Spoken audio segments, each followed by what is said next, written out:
नमस्कार दोस्तों, broccoli management channel में आपका स्वागत है। लास्ट एपिसोड में मैंने एक सवाल पूछा था कि वो दो चीजें आप बताइए जो आपको लगता है कि आपके बॉसेस को सबसे ज्यादा इरिटेट करती हैं। और बहुत ही वैरायटी ऑफ आंसर्स मिले कमेंट बॉक्स में। और मैं सबसे रिक्वेस्ट करूंगा कि कमेंट बॉक्स के एक एक कमेंट को पढ़ें और आपको एक बहुत ही अच्छी रिपोजिटरी मिलेगी और काफ़ी वाइड वैरायटी मिलेगी। बिकॉज ऐसे क्वेश्चंस में generally all answers are right, क्योंकि वही लोग रिस्पॉन्ड करते हैं जिनका एक पॉइंट ऑफ व्यू है based on their experience, and every experience is valuable. पर आते हैं मेरे पॉइंट पे कि मुझे क्या लगता है।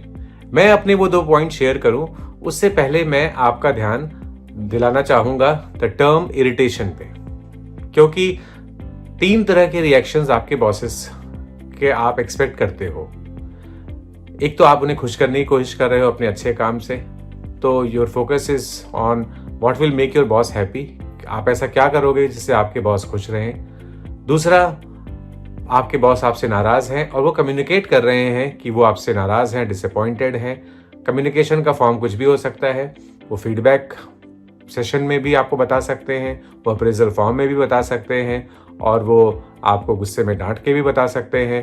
और depending on your nature of your boss it can be in any form.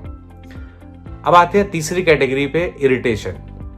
क्योंकि टेक्निकली इस सिचुएशन में आप बहुत गलत नहीं होगे या बिल्कुल भी गलत नहीं होगे, लेकिन आपका जो भी स्टाइल है या कुछ ऐसी बात कम्युनिकेशन में जरूर है जिससे कि बॉस इरिटेट हो रहे हैं, और लेकिन वो कह नहीं पा रहे हैं। हिंदी में एक शब्द है कुढ़ना, तो बेसिकली वो कुढ़ के रह गए। आपने कुछ ऐसा किया जिससे कि वो आपका बॉस कुढ़ रहे हैं लेकिन वो कह नहीं पा रहे हैं, और ये आपकी सेहत के लिए, वैधानिक चेतावनी, करियर की सेहत के लिए अच्छा नहीं है। इसीलिए आपका ये जानना जरूरी है। और यहाँ पे सॉफ्ट स्किल्स बहुत यूजफुल होते हैं, क्योंकि आपको सॉफ्ट स्किल्स या सोशल इंटेलिजेंस या इमोशनल इंटेलिजेंस, आप जो भी कहना चाहें, लेकिन ये नॉलेज होनी बहुत ज़रूरी है कि आपकी कौन सी वो चीज़ें हैं जो आपके बॉस को इरिटेट कर रही हैं। इरिटेशन का यहाँ तात्पर्य मेरा कहने का ये है कि आपने कुछ ऐसा किया जिससे आपके बॉस को पसंद नहीं आया, लेकिन वो कह नहीं पा रहे हैं, क्योंकि ऐसी कोई बहुत आपने गलत चीज़ नहीं की है जिसे कि टेक्निकली गलत कहा जाए। तो मेरे जो दोनों पॉइंट्स हैं वो थर्ड कैटेगरी में आते हैं। और मैं रिक्वेस्ट करूंगा अपने सारे ऑडियंस से कि सारे कमेंट्स को पढ़ें और देखें कि हर कमेंट किस कैटेगरी में आता है। कैटेगरी 1 कि बॉस को खुश करने वाले पॉइंट्स क्या हैं। कैटेगरी 2 बॉस को विजिबली डिसअपॉइंट या गुस्सा कराने वाले पॉइंट्स कौन से हैं। और कैटेगरी 3 इरिटेट करने वाले पॉइंट्स कौन से हैं। तो हालांकि कुछ पॉइंट्स ऐसे भी हैं उस लिस्ट में जिसमें जो इरिटेशन कैटेगरी में आते हैं, और मुझे खुशी हुई कि मेरे कुछ ऑडियंस ऐसे हैं जो उस कैटेगरी के पॉइंट्स भी सोच रहे हैं जिन पॉइंट्स को कवर करना मैं चाहता था। पर मेरे एग्जैक्ट 2 पॉइंट क्या हैं उस पे आते हैं। पॉइंट नंबर 1, कई बार ऐसा होता है कि बॉसेस की आदत होती है कि आप के किसी डिलीवरेबल पे ध्यान नहीं दिया।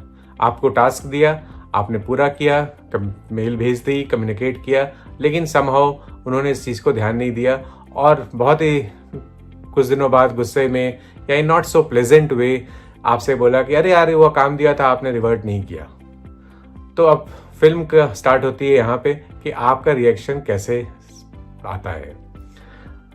तो मैं अपने आसपास के लोगों से बहुत सीखने की कोशिश करता हूँ, क्योंकि सेम सिचुएशन को देखता हूँ कि अलग अलग तरह के लोग अलग अलग तरीके से हैंडल करते हैं। जैसे हाल में ही एक एग्जाम्पल मैंने देखा और मुझे बड़ा पसंद, ग्रेसफुल तरीका लगा, क्योंकि नॉर्मली हर कोई उतने ग्रेसफुली हैंडल नहीं कर पाता, क्योंकि टेक्निकली ये भी एक सोच है कि यार मैंने तो टाइम पे अपना डिलीवरेबल एग्जीक्यूट कर दिया था, काम पूरा कर दिया था, लेकिन बॉस ने देखा ही नहीं। तो इरिटेशन तो आपको भी हुई, लेकिन क्या वो इरिटेशन आप पास ऑन करना चाहेंगे, ये आपका प्रेरोगेटिव है डिसाइड करने का। पर तो आप अपने बॉस को ये भी कह सकते हैं, अरे सर ये तो मैंने 1 हफ्ते पहले ही आपको दे दिया था, या 2 हफ्ते पहले ही दे दिया था, आपने देखा ही नहीं, और मैं तो भेज चुका हूँ। और फिर वो बोलेंगे अच्छा दोबारा भेज सकते हो तो भेज दो, या फिर नहीं मैं आपको बता देता हूँ कि कब मैंने मेल भेजी थी, आपके मेल बॉक्स में होगी। तो ये तो बड़ा ही अनप्लेजेंट तरीका है और obviously technically you are not wrong.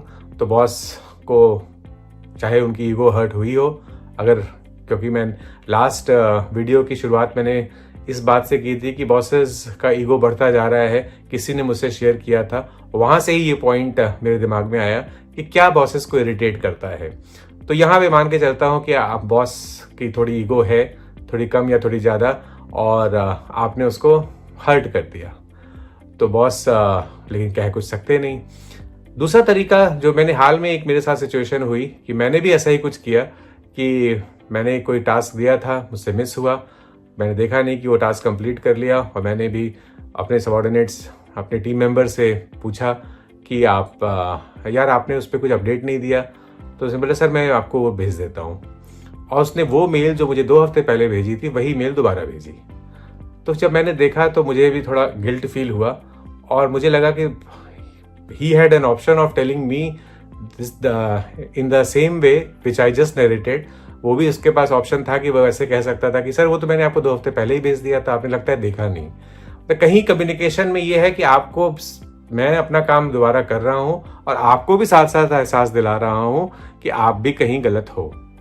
तो जब वो पार्ट आप बहुत सटल वे में, बहुत ग्रेसफुल वे में, बिना कहे करते हो, तो फिर आपकी रिस्पेक्ट भी अपने बॉस के नज़रों में बढ़ती है और इरिटेशन को अवॉइड किया जा सकता है। पर अगर आपका किसी रीज़न से आप इरिटेट करना चाहते हो तो आप डेफिनेटली बॉस को एहसास कराओ, जताओ कि आपने गलती हो गई आपसे, आपने देखा नहीं। और एक ही इन्फॉर्मेशन को बॉसेस की आदत होती है बार बार मांगने की, तो फिर आप हर बार बताओ कि सर ये तो मैं पहले भेज चुका हूँ, और अग्निपथ वार पथ पे आप अपने करियर को ले जाइए। और हो सकता है आपके कोई ऐसा वैलिड रीज़न हो जो इसको जस्टिफाई कर सके। हो सकता है इसका कोई वैलिड रीज़न हो जो आपके इस कृत्य को जस्टिफाई कर सके। आते हैं पॉइंट नंबर 2 पे। पॉइंट नंबर 2 में किसी भी बैड न्यूज़ को कम्युनिकेट कैसे करें और शुरुआत कैसे करेंगे, इससे रिलेटेड है। क्योंकि बहुत सारे टीम मेंबर्स की आदत होती है जब वो कोई खराब सिचुएशन या खराब आउटकम अपने बॉसेस को कम्युनिकेट करते हैं तो स्टार्टिंग ही ऐसे एडजेक्टिव से करते हैं, अरे सर एक बड़ी बैड न्यूज़ है, एक बहुत डिजास्टरस न्यूज़ है। मैंने उसी सिचुएशन को जो ज़्यादा वाइज, जो ज़्यादा मैच्योर्ड एम्प्लॉयज़ हैं उनको हैंडल करते देखा है। They choose to be factual, वो सिचुएशन को डिस्क्राइब करते हैं, फैक्ट्स को डिस्क्राइब करते हैं, और ये मानते हैं कि बॉस के भी अपने विजडम है, बॉस भी अपना डिसीजन लेंगे कि क्या ये कितनी डिजास्टरस न्यूज़ है क्या। तो why to create a bias at the beginning only कि सर अरे बड़ा डिजास्टर हो गया, बड़ी मुसीबत आ गई, या बड़ा, मतलब उस टोन में बात की शुरुआत को करने पे। या ये बहुत सारे हाइपर एम्प्लॉयज़ होते हैं जो अपना जितना भी एंग्जाइटी डेवलप किया किसी भी प्रॉब्लम्स में, वो उनकी कोशिश ये रहती है कि वो पास ऑन कर दें अपने बॉसेस को। मे बी इंटेंशनली कर रहे हों या अनइंटेंशनली कर रहे हों, that is a secondary thing, लेकिन ये बॉसेस को इरिटेट बहुत करता है।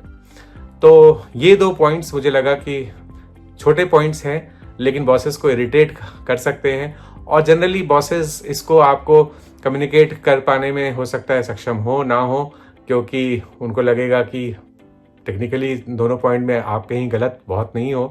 तो बॉसेस को भी they play safe, they are not that expressive. पर अगर आप इन चीज़ों को, छोटी छोटी चीज़ों को ध्यान में रखें तो you will be called a matured communicator in the eyes of your bosses. तो I hope you found this useful. Thank you so much for watching this video, और अगली वीडियो में किसी और टॉपिक पे बात करेंगे। Thank you so much.